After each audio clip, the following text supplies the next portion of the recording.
కామంతో కళ్ళు మూసుకుపోతే వావి వరుసలేం గుర్తుకురావు. పవిత్రమైన బంధాలను కూడా మర్చిపోయి తెగిస్తుంటారు కామ పిశాచులు. బాబాయ్ అంటే తండ్రి తర్వాత తండ్రి లాంటోడు, కానీ ఈ దుర్మార్గుడు కన్న కూతురు లాంటి కూతురుపైనే అఘాయిత్యానికి పాల్పడ్డాడు. ఈ నీచ్ కమిన కుత్తేను ఏమనాలి, ఎలా శిక్షించాలి?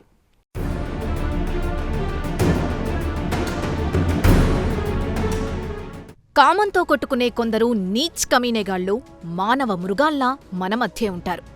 ఎప్పుడు అవకాశం దొరుకుతుందా అని గుంటకాడ నక్కలా ఉంటారు.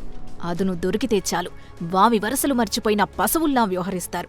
వారు చేసే పనికి వాళ్లు కించిత్తైనా గిల్టీగా ఫీలవుతారో లేదో కానీ ఇలాంటి సంఘటనలు చూసి సభ్య సమాజం సిగ్గుతో తలదించుకుంటోంది. ఇక జరిగిన ఘోరం అఘాయిత్యం విషయానికొస్తే కాకినాడ వెంకట్నగర్లో దారుణం చోటు చేసుకుంది. స్వయాన తండ్రి సమానమైన బాబాయే 10 ఏళ్ల బాలికపై అఘాయిత్యానికి ఒడిగట్టడం స్థానికంగా కలకలం రేపింది.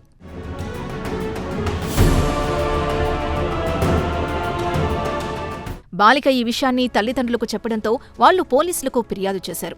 ఇక సంఘటనా స్థలానికి చేరుకున్న 2 టౌన్ పోలీసులు నిందితుణ్ణి అదుపులోకి తీసుకున్నారు.